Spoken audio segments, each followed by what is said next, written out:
नमस्कार, मैं रविश कुमार। न्यूज चैनलों की दुनिया में नंबर 1 बनने का फर्जीवाड़ा सिर्फ टीआरपी में छेड़छाड़ तक सीमित नहीं है।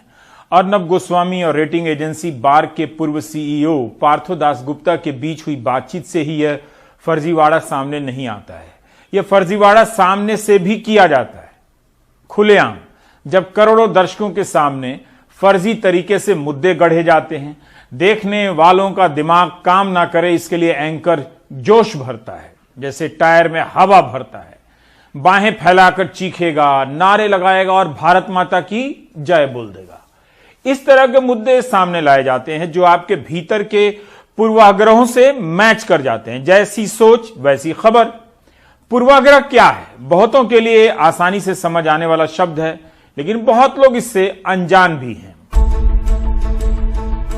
किसी भी दर्शक के भीतर कई तरह की धारणाएं होती हैं।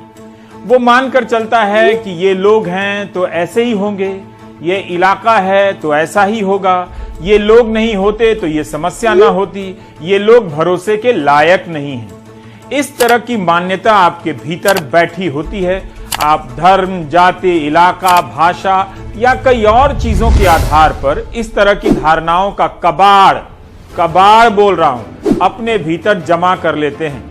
इसी को पूर्वाग्रह कहते हैं। मतलब किसी चीज के सही या गलत होने के पहले से ही आपके भीतर उसे लेकर कोई ना कोई धारणा मौजूद है, पूर्वाग्रह मौजूद है। यही वो पूर्वाग्रह है जो आपको कट्टरपंथी भी बनाता है, और इसी का फायदा उठाकर नेता आपको बेवकूफ बनाता है। मीडिया भी, जैसे किसी खबर को उसी तरह पेश किया जाएगा जिसे देखते ही आप कहेंगे कि देखा, यह सही दिखा रहा है, मैं पहले से जानता हूं, मुझे पता है। ऐसे ही पूर्वाग्रहों से मैच करते हुए अगर झूठी खबरें या डिबेट परोस दी जाएं, तो टीवी देखने के बाद बहुत से दर्शक व्हाट्सएप ग्रुप में सक्रिय हो जाते हैं। मीडिया का काम है इससे लड़ना, लेकिन जब मीडिया इसी से खेलने लगे, इसी को बड़ा करने लगे, तब क्या होगा? खेल बेहद खतरनाक हो जाएगा।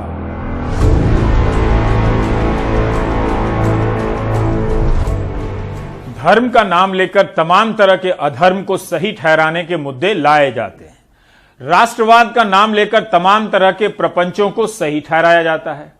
अब आप सुशांत सिंह राजपूत के कवरेज को याद कीजिए। 3.5 महीने तक करोड़ों दर्शकों को दर्जनों चैनलों ने किस तरह से उनके भीतर की संकीर्णताओं को उभार कर यह खेल खेला था। ठीक से याद करेंगे तो सब याद आएगा कि कैसे सुशांत सिंह राजपूत के कवरेज में केवल हत्या और आत्महत्या की जांच की बात नहीं थी।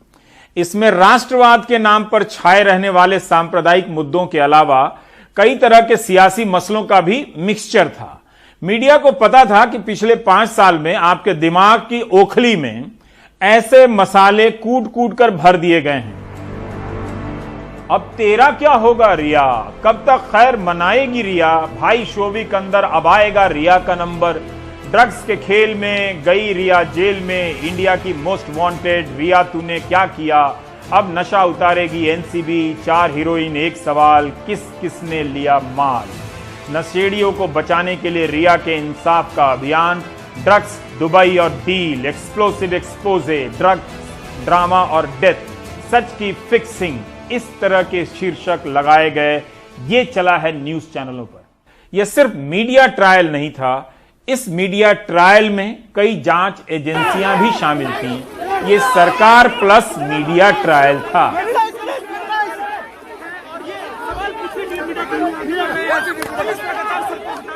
पूछताछ और गिरफ्तारी के नाम पर रिया चक्रवर्ती जैसे ही घर से बाहर निकली, सैकड़ों कैमरे से घेर ली गईं, जैसे रिया चक्रवर्ती कोई शातिर अपराधी हो। दर्शकों का समाज मीडिया के बिछाए इस आपराधिक जाल में पार्टनर बना दिया गया है। सब बैठकर मजे लेने लगे हैं। आप दर्शक हैं, आप ही बेहतर जानते हैं कि यहां मौजूद कैमरों में से एक भी कैमरा क्या अब रिया चक्रवर्ती का पीछा करता है, उसके मामले के बारे में रिपोर्ट करता है। इतने कैमरे तो इंसाफ की लड़ाई में लगाए गए थे, तो वो कैमरे अब कहां हैं? यह सिर्फ रेटिंग का खेल नहीं था, इसके पीछे राजनीति भी थी। बीजेपी के नेताओं ने बयान भी दिए, आईटी सेल ने वायरल भी कराया, पुलिस विभाग के अफसरों ने बयान दिया और कई प्रकार की जांच एजेंसियां रिया से पूछताछ करने लगती हैं। एक मामूली स्टोरी को 3.5 महीने तक लगातार कई चैनलों के जरिए कवर किया गया, खींच दिया गया। तो आज के संदर्भ में रेटिंग और राजनीति अलग नहीं है। टीआरपी मामले में अर्नब गोस्वामी और पार्थो दासगुप्ता के चैट से इस बारे में काफी कुछ सामने आ गया है। सुशांत सिंह राजपूत के कवरेज के दौरान रेटिंग की दुनिया में भूचाल आया। रिपब्लिक टीवी का हिंदी चैनल नंबर 1 बन गया और बाकी सारे हिंदी चैनल भी रिपब्लिक टीवी बन गए। आपका एंकर तो 0 टीआरपी एंकर है, तो इस गेम से बाहर है। कुछ वकील, पूर्व पुलिस अफसर, एक्टिविस्ट और एनजीओ बॉम्बे हाईकोर्ट में मीडिया ट्रायल के खिलाफ याचिका लेकर चले गए। 18 जनवरी को बॉम्बे हाईकोर्ट में मीडिया ट्रायल के सिलसिले में फैसला सुनाया गया और अदालत ने कहा कि मुंबई पुलिस के खिलाफ रिपब्लिक टीवी और टाइम्स नाउ के कवरेज में घृणा थी, तिरस्कार था। रिपब्लिक टीवी ने सुशांत सिंह की मैनेजर को लेकर जिस तरह की भाषा का इस्तेमाल किया वो अपमानजनक था। एक थ्योरी चला दी कि सुशांत का कत्ल हुआ है और दर्शकों से पूछा जाने लगा कि क्या रिया को गिरफ्तार करना चाहिए।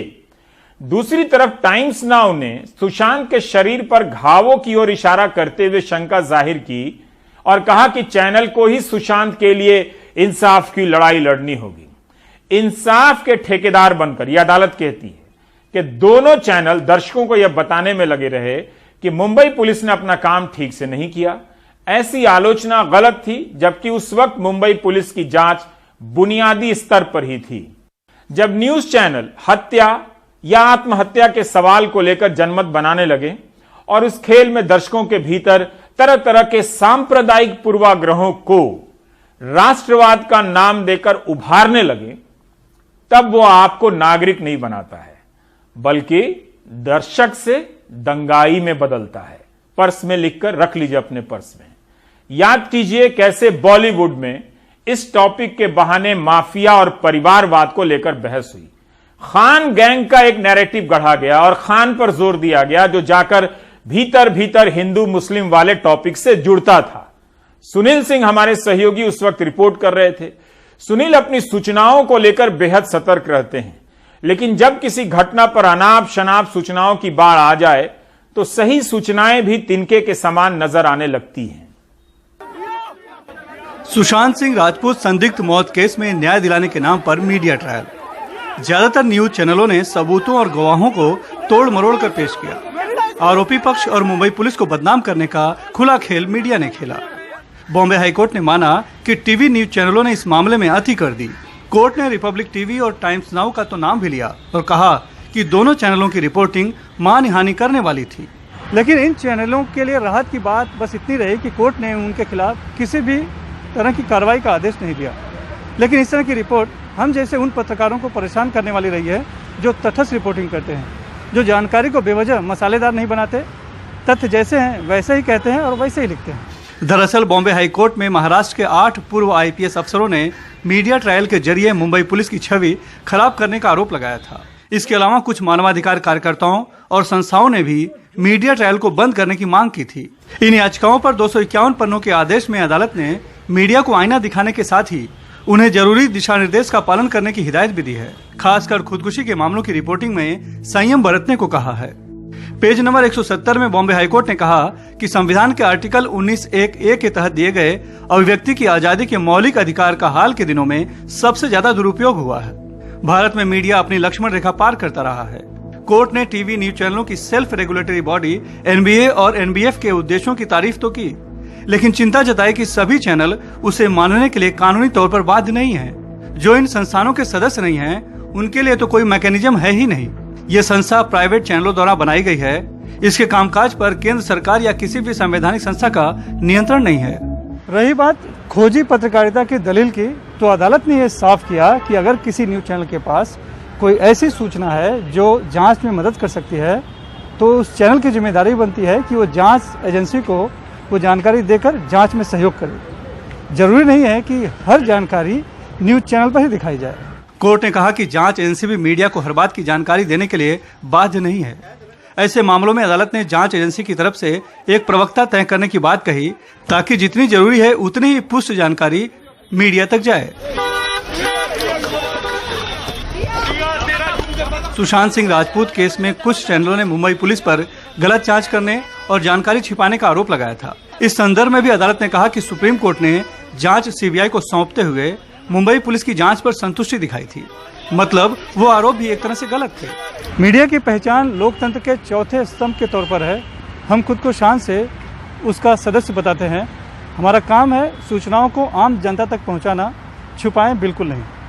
लेकिन जिम्मेदारी के साथ साथ कुछ कर्तव्य भी होते हैं, जैसे खबरों के साथ खिलवाड़ किसी हाल में न किया जाए, न्याय प्रक्रिया में बाधा न पहुंचे। हम अपनी रिपोर्टिंग में इसका पूरा ख्याल रखते हैं। यही वजह है कि हमारी खबरें अक्सर सादी नजर आती हैं और ऐसी खबरें देने वाले हम पत्रकारों का मुकाबला मसाला खबरों से है। यह जो एक माहौल बनाया गया, यह माहौल कितना बोगस था, यह अभी टीआरपी स्कैम के जरिए आहिस्ता आहिस्ता बाहर आ रहा है। और निश्चित ही इसके पहले के फेज में, यानी सुशांत सिंह के मृत्यु के बाद एनडीटीवी के लिए बहुत ही चुनौतीपूर्ण था। लेकिन उस चुनौतीपूर्ण समय में भी एनडीटीवी ने अपनी जो सोच है, अपनी सोच में उन्होंने कतई कोई परिवर्तन नहीं किया, कोई बदल नहीं किया। मुझे ऐसा लगता है कि यह सच्चा जर्नलिज्म है। मसाला खबरों से कोर्ट की कार्रवाई कई बार प्रभावित होती है। यही वजह है कि बॉम्बे हाईकोर्ट ने इलेक्ट्रॉनिक्स मीडिया के लिए भी एक गाइडलाइंस होने की जरूरत बताई है। और जब तक उसकी अपनी गाइडलाइंस नहीं बनती, तब तक प्रेस काउंसिल ऑफ इंडिया की गाइडलाइंस का पालन करने को कहा है। खुदकुशी जैसे मामलों में गाइडलाइंस के अभाव में रिपोर्टिंग मृतक के लिए अपमानजनक हो सकती है। इसीलिए बॉम्बे हाईकोर्ट ने कहा है कि मीडिया खुदकुशी से जुड़े मामलों की रिपोर्टिंग में संयम बरते। सुसाइड नोट और आरोपियों के बयान जब तक पुलिस और अदालत प्रमाणित न करे, तब तक चलाने से बचें। मृतक की मानसिक स्थिति और चरित्र चित्रण से जुड़ी खबरों से बचें। क्रिमिनल केस में जांच जारी रहने तक न्यूज चैनलों पर चर्चा से बचें। मीडिया को ऐसे मामलों में अदालत का फैसला आने तक इंतजार करना चाहिए। ऐसे मामलों में संवेदनाहीन रिपोर्टिंग किसी की प्रतिष्ठा को खराब कर सकती है। अदालत के मुताबिक मृतक की भी अपनी एक गरिमा होती है, उसका ख्याल रखना भी जरूरी है।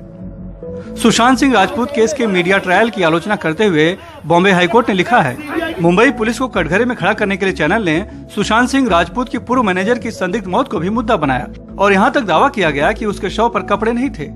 अदालत ने कहा कि ऐसा करते हुए चैनल ने एक औरत जो दुनिया छोड़ चुकी है, उसके प्रति भी संवेदनशीलता नहीं दिखाई। कोर्ट ने टाइम्स नाउ चैनल की रिपोर्टिंग पर भी टिप्पणी करते हुए कहा कि चैनल ने मृतक अभिनेता के शव का क्लोजअप दिखाते हुए दावा किया था कि तस्वीरें सुशांत सिंह के परिवार ने दी हैं। चैनल ने शव के गले पर लिगेचर मार्क दिखाते हुए सवाल उठाया कि दूसरी तस्वीर मॉर्फ है। यहाँ तक कि अदालत में मीडिया ट्रायल के खिलाफ दायर याचिका पर चैनल ने ये तक कह दिया कि ये अभिनेता की मौत की रिपोर्टिंग रोकने के लिए की गई है। अदालत के मुताबिक दोनों चैनलों ने मामले में एफआईआर दर्ज न करने और कोई गिरफ्तारी न होने को चिंता का विषय बताया। इन चैनलों ने मंत्रियों, सांसदों, वकीलों, फॉरेंसिक एक्सपर्ट, सामाजिक कार्यकर्ताओं और राजनीतिक पार्टियों के प्रवक्ताओं को बुलाकर ऐसी चर्चाएं की जिनमें मुंबई पुलिस की मंशा और जांच पर नाहक सवाल खड़े किए गए। ऐसा करते हुए इन चैनलों ने इस केस से जुड़े दूसरे लोगों के अधिकारों की परवाह तक नहीं की। बॉम्बे हाईकोर्ट ने टाइम्स नाउ और रिपब्लिक के बारे में टिप्पणियां की है, लेकिन हम देख रहे हैं कि सिर्फ वो दो चैनल तक यह सीमित नहीं है। जिस तरीके से मीडिया ट्रायल सुशांत सिंह की मृत्यु के बाद जिस तरीके से किया गया, रिहा चक्रवर्ती को जिस तरीके से एक आरोपी बना दिया और उसके साथ साथ उसको कन्विक्ट भी मीडिया ने कर दिया। इसके लिए मुझे ऐसा लगता है कि पूरे मीडिया स्पेशली इलेक्ट्रॉनिक मीडिया को लेकर लोगों के मन में जो संदेह है वह दूर करने की आवश्यकता है। वो दूर कौन कर सकता है? तो सिर्फ मुझे लगता है कि मीडिया ही दूर कर सकती है। बॉम्बे हाईकोर्ट ने अंत में ये भी कहा कि सुप्रीम कोर्ट ने भले ही मुंबई पुलिस की जांच पर संतुष्टि दिखाई हो, लेकिन दोनों चैनलों ने इस बात की परवाह किए बिना मुंबई पुलिस को बदनाम करने की अपनी मुहिम जारी रखी। इन चैनलों ने खुद को ही जांच एजेंसी, सरकारी वकील और जज मानकर फैसला भी सुना दिया था। दरअसल हमारे दौर के एक बड़े वर्ग की मीडिया में ये खामी आ गई है कि वो ज़्यादा से ज़्यादा दर्शकों को अपनी तरफ खींचने के लिए खुद ही जज, ज्यूरी और एग्जीक्यूशनर बन जाते हैं, इस बात की परवाह किए बिना कि ये उनका काम बिल्कुल नहीं है। उम्मीद है सुशांत सिंह राजपूत केस में मीडिया ट्रायल पर आया बॉम्बे हाईकोर्ट का फैसला उनके लिए लक्ष्मण रेखा खींच देगा। मुंबई से कैमरामैन अशोक महाडिक और राजेंद्र दयाल के साथ सुनील सिंह, एनडीटीवी इंडिया के लिए। अदालत की टिप्पणी में नाम तो रिपब्लिक टीवी और टाइम्स नाउ का आया है, लेकिन यह काम गोदी मीडिया के ज्यादातर टीवी चैनल करने लगे थे। यह कोई मामूली गलती नहीं थी कि एक बार हो गई। 3.5 महीने तक एक फर्जी अभियान चलाया जाता है, पैनल बनाकर अनाप शनाप बकवाया जाता है। यह सब एक तंत्र के तहत हो रहा था जिसे संक्षेप में गोदी मीडिया कहता हूं, और सबका मालिक एक है। उस एक के लिए हो रहा है। यूनिवर्सिटी ऑफ मिशिगन के प्रोफेसर जोयोजीत पॉल और उनके साथ कुछ और लोगों ने 14 जून से लेकर 12 सितंबर के बीच सोशल मीडिया पर रिसर्च किया। पता चलता है कि कैसे बीजेपी के नेता और समर्थक सुशांत सिंह राजपूत की आत्महत्या को हत्या की थ्योरी में बदलने में लगे रहे। अब कहां हैं सारे थ्योरीबाज? ऐसा कैसे हो गया कि गोदी मीडिया के न्यूज चैनलों और बीजेपी के नेताओं की थ्योरी एक सी होने लगी? बीजेपी और कांग्रेस के 7,818 नेताओं द्वारा सुशांत सिंह राजपूत पर 1,03,125 ट्वीट किए गए। कांग्रेस के 3,037 नेताओं और बीजेपी के 3,478 नेताओं ने ट्वीट किए, लेकिन बीजेपी ने 61,196 ट्वीट किए और कांग्रेस ने 32,406 ट्वीट किए। बीजेपी के नेताओं ने आत्महत्या की जगह हत्या शब्द का ज्यादा इस्तेमाल किया। 239 मीडिया घरानों ने 45,969 ट्वीट किए। 1930 पत्रकारों ने 41,056 ट्वीट किए। समझ सकते हैं कि पत्रकारों की भी प्राथमिकता क्या हो गई है। पहले आदित्य ठाकरे को निशाना बनाया गया और फिर मुख्यमंत्री उद्धव ठाकरे को। पत्रकारों के साथ मीडिया हाउस भी CBI must for Sushant hashtag लगाकर और सीबीआई फॉर एसएसआर हैशटैग लगाकर ट्विटर पर चलाया जाने लगा। मीडिया ने बॉलीवुड में परिवारवाद, रिया और उसकी परिवार को ड्रग्स के साथ जोड़ दिया। इंटरव्यू के दौरान व्यूवरशिप की काफी बढ़ोतरी हुई, लेकिन रिया चक्रवर्ती के अरेस्ट के बाद अचानक कमी भी आ गई। फ्लैशबैक में इसीलिए ले जाना चाहता हूं। यह फ्लैशबैक एक दर्शक की बर्बादी के फ्लैशबैक है, न्यूज चैनल के नहीं, क्योंकि उनका धंधा तो उस वक्त चमक ही गया, चल निकला। विदेशी पैसा हजम, मौलाना का खेल खत्म, कोरोना की रफ्तार का जमाती ड्राइवर। कोरोना वाले मौलाना पर वार नोटिस 4 बार। देश में कोरोना की कितनी जमात, कोरोना बॉम्ब। अब कोरोना के नाम पर जिहाद करेंगे। जमात के साथ रोहिंग्या भी अब कोरोना बम। क्या खून देने से जमातियों के पाप धुल जाएंगे? कोरोना से जंग में जमात का रोड़ा। मरकज की जिद बनी महामारी। कोरोना से खतरनाक वायरस मरकज। लॉकडाउन के दुश्मन हैं जमाती। लुटेरा साथ देश करेगा बर्बाद। इस तरह के हेडलाइन न्यूज चैनलों पर तैरने लगे थे और इन्हें देखते देखते आपकी आंखों के जरिए आपके दिमाग में नफरत घुसा दी गई। धर्म के नाम पर जानलेवा अधर्म, ये टाइटल हेडिंग न्यूज चैनलों के सांप्रदायिक एंकर जहर उगलने लगे थे। उनके कार्यक्रम में इस तरह की सुर्खियां टीवी के स्क्रीन पर धमाके की आवाज के साथ फ्लैश करने लगी थी। एक दूसरे चैनल पर यह लाइन आपके दिमाग पर हथौड़े की तरह चोट कर रही थी। आखिर निजामुद्दीन का विलन कौन?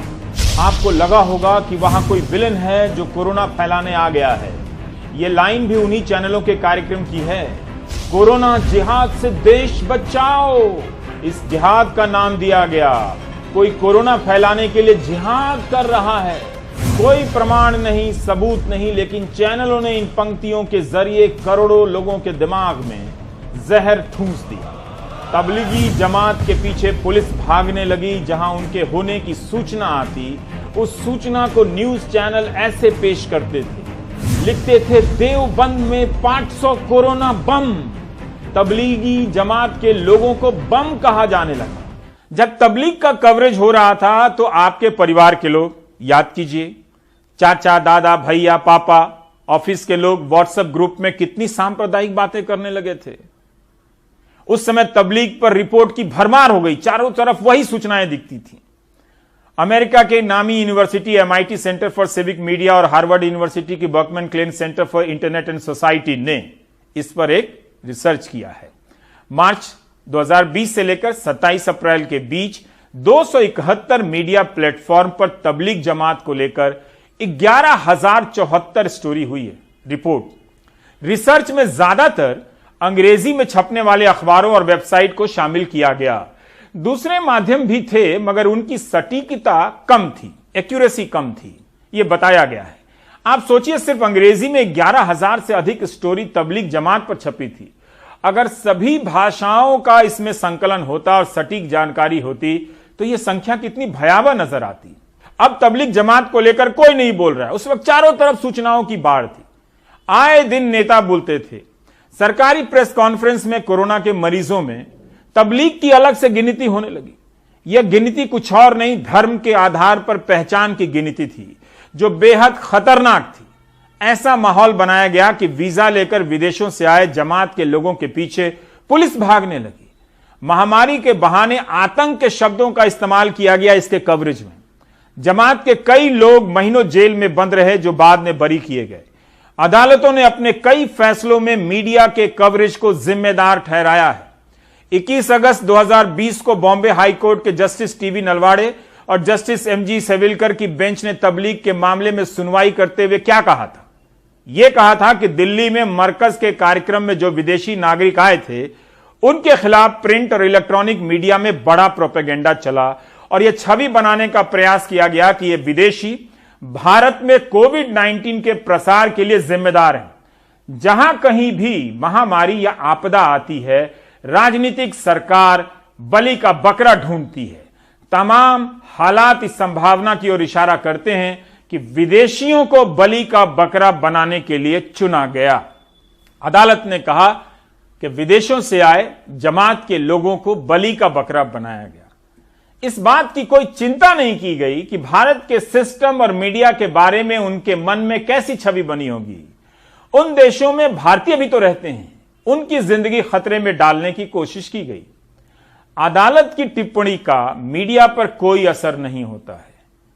मीडिया की ऐसी हालत का समाज पर असर नहीं होता है, क्योंकि मीडिया ने अपने दर्शक समाज के भीतर पूर्वाग्रहों के कबाड़ का पहाड़ बना दिया है, जहां से अब दर्शक खुद को नहीं देख पाते हैं, उनका BP हाई रहता है। इसी तरह पूरा साल मिलते जुलते थीम पर निकल गया। UPSC जिहाद, लव जिहाद, रफाल आया, ये भी फ्लैशबैक देखिए। ये सब इसलिए दिखाता हूं क्योंकि ऐसा अभी भी चल रहा है। आप समझ नहीं रहे हैं कि इस बहाने आपके साथ और देश के साथ क्या हो रहा है। सांप सूंघ गया पाकिस्तान को, शुगर हो गया चीन को, रफाल आएगा सबकी नींद उड़ाएगा, विश्व गुरु बन गया सुपर पावर। 5 रफाल पाकिस्तान हल्कान।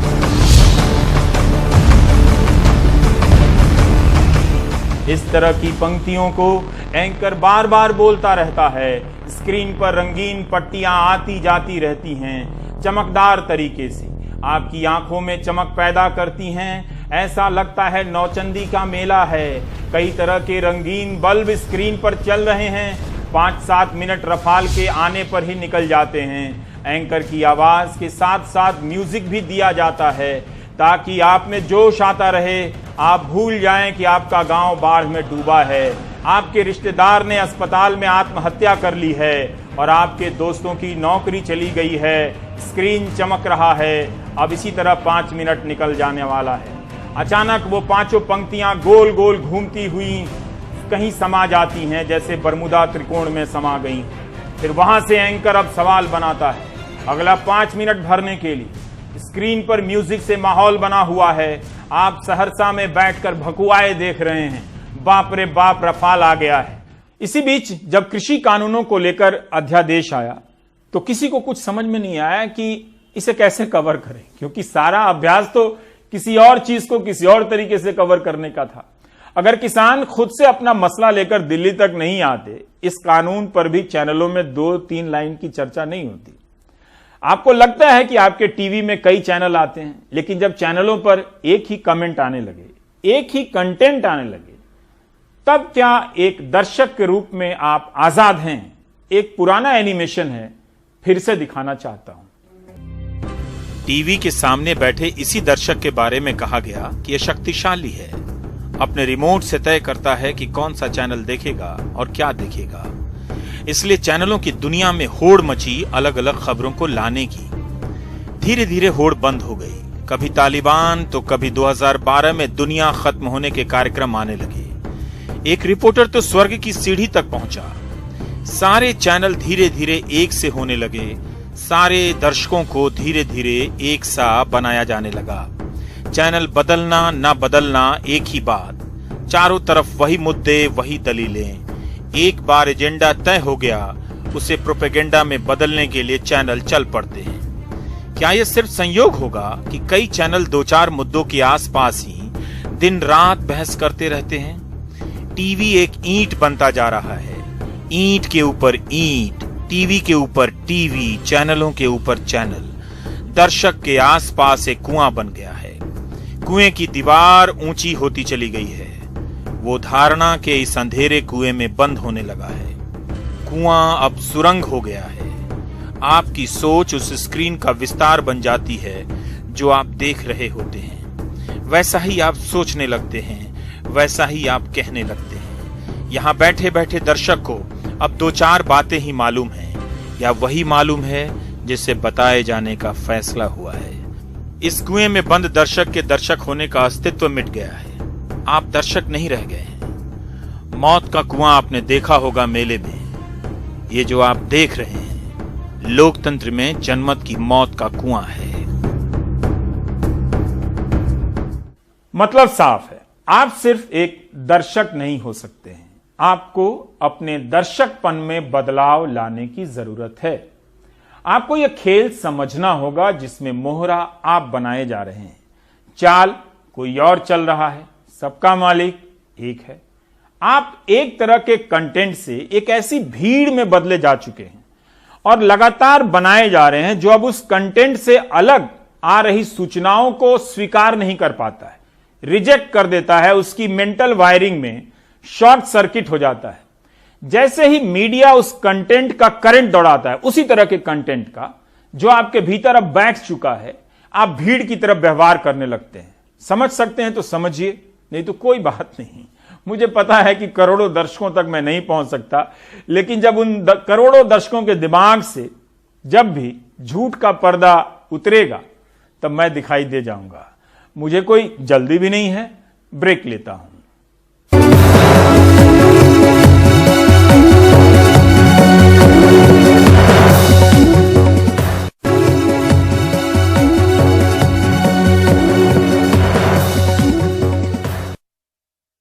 22 जनवरी को किसान यूनियन के नेताओं और भारत सरकार के बीच फिर से बैठक होती है। इस बैठक में इस प्रस्ताव पर जवाब देना था किसानों को कि सरकार ने जो कहा है कि 1.5 साल तक कानून स्थगित कर दिए जाएंगे और एक समिति बनाकर आगे मामलों पर विचार विमर्श होगा। इस पर किसान आंदोलन ने सरकार को साफ साफ कह दिया कि उन्हें मंजूर नहीं है। उन्हें सिर्फ यही मंजूर है कि कानून रद्द किए जाएं। इस पर सरकार का कहना है कि एक बार फिर से किसान उसके प्रस्ताव पर सोचे। कीर्ति किसान यूनियन के नेता राजेंद्र सिंह ने कहा कि इस तरह से बातचीत में एक डेडलॉक आ गया है, बातचीत आगे नहीं बढ़ रही है। किसान अपना आंदोलन तेज करेंगे और उसी की तैयारी करेंगे। देखिए, मीटिंग के अंदर जो मंत्री महोदय 15 मिनट हमसे बात करते रहे, उसमें जो हमने प्रस्ताव को ठुकरा दिया था वो बात रखेगी। मंत्री महोदय ने कहा कि आप जो है वो प्रस्ताव के ऊपर दोबारा बात कर लीजिए, मैं भी करके आता हूं। 3-3.5 घंटे मंत्री महोदय आए नहीं, ये किसान आगू का अपमान है। आने के बाद उन्होंने कहा भी अगर आप पुराने प्रस्ताव के ऊपर हमारे साथ बातचीत करना चाहते हैं तो सोच के हमें बता दीजिएगा। ये भी कहा भी विज्ञान भवन बंद हो रहा 26 जनवरी के लिए, आपके साथ अन्य जगह पर हम बात कर लेंगे। इसी के साथ सबका धन्यवाद करने के बाद कहा भी मैं मीटिंग की प्रक्रिया समाप्त कर रहा हूं। सरकार अपने तरफ से मीटिंग का सिलसिला तोड़ के गई है, हमने अपनी तरफ से नहीं तोड़ा। किसान आगुओं ने बड़े धैर्य से 3.5 घंटे उनका वेट किया। वो बातचीत से मसले का हल करना चाहते हैं। भारत की सरकार पूरे देश के किसानों और मजदूरों का अपमान कर रही है, वो बातचीत से निर्णय नहीं करना चाहती।